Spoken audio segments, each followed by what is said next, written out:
Kalbant apie širdies ir kraujagyslių ligas, pasirodo irgi mikrobiota vaidina tam tikrą vaidmenį ir buvo tirti sterilūs gyvūnai ir pasirodė, kad jiems yra dažnesni širdies kraujagyslių sistemos pažeidimai, buvo stebėtas steriliems gyvūnams sumažėjęs širdies išmetimo tūris, sumažėjęs atsakas į vazoaktyvias medžiagas, menkiau pasisavinami energijos ištekliai, o simbiotikai, tai yra probiotiko ir prebiotiko derinys, gali mažinti žemo tankio cholesterolio ir fibrinogeno koncentraciją. Mikrobiota turi reikšmės ir riebaliniam audiniui ir buvo tirta ir pamatyta, kad nutukusių pelių mikrobiomos genai koduoja enzimus, kurie gerai skaldo su maistu gaunamus polisacharidus ir su tuo siejamas nutukusių pelių gebėjimas išgauti daugiau energijos iš vartojamo maisto. Ir tokie buvo atliekami įdomus tyrimai, kai sterilioms pelėms transplantavus plonų pelių mikrobiotą, jos pradėdavo plonėti, o transplantavus storų pelių mikrobiotą, jos pradėjo storėti. Pasirodo, mikrobiota gali įtakoti ir svorį. Maisto žarnyno smegenų ryšys irgi yra svarbus ir čia irgi dalyvauja mikrobiota. Ir vėlgi tyrimai rodo, faktai byloja, kad įvairūs impulsai iš žarnyno, tarp jų ir iš mikrobiotos, gali įtakoti net atmintį, emocijas ir elgesį, ir šio ryšio sutrikimai gali sukelti funkcinės, organinės ligas ir psichinius negalavimus. Vėlgi buvo atliekami tyrimai ir būdavo tyriamos pelytės ir transplantavus joms drąsių pelyčių arba bailių pelyčių mikrobiota keisdavosi tų eksperimentinių pelyčių elgesys atitinkamai. Taigi, galime daryti prielaidą, kad kai yra nelaiminga mikrobiota, yra ir nelaiminga žmogus ta prasme, kad mikrobiota vienokia ir kitokia irgi gali įtakoti žmogaus elgseną, žmogaus emocijas ir turėti įtakos nerimui, depresijai, miego sutrikimams, atminčiai, koncentracijai, dėmesiui.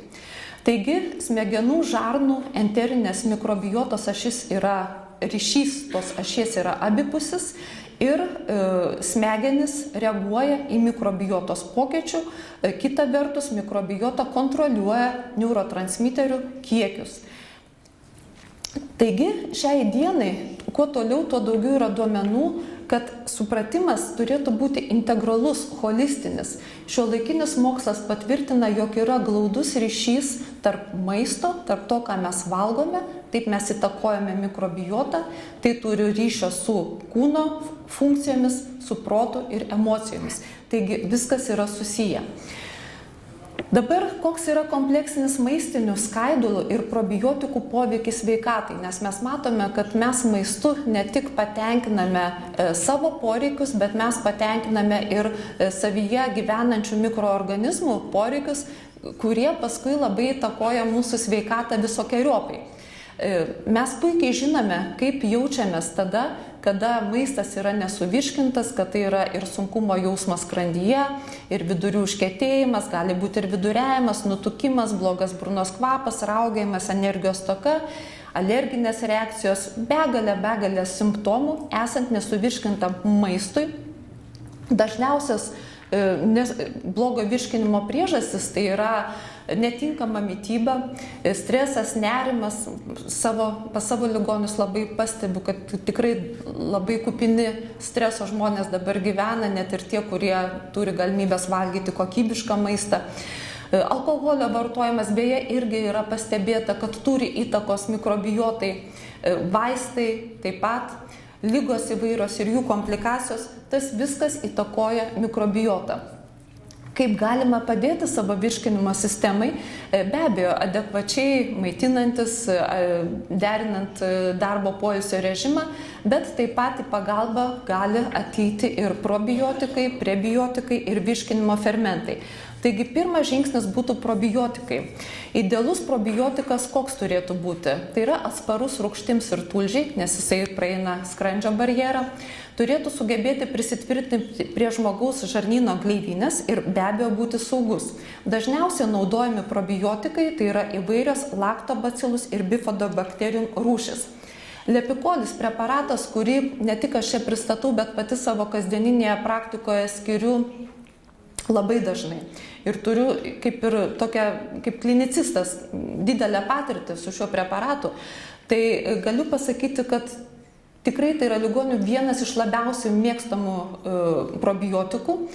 Ir tiek dėl savo turtingos probiotikais sudėties ir tiek tuo, kad tai yra preparatas, kuris savyje talpina ne tik gerasias bakterijas, lakto, bifidobakterijas, tačiau savyje talpina ir maistinės medžiagas, kurios yra reikalingos tų gerųjų bakterijų dauginimuisi, ką mes vadinam prebiotikais, yra gysločio skaidulos ir tai padeda išlikti ir daugintis ne tik tai probiotikam, bet ir turi visą eilę kitų gerų savybių ir gerina žarnyno veiklą.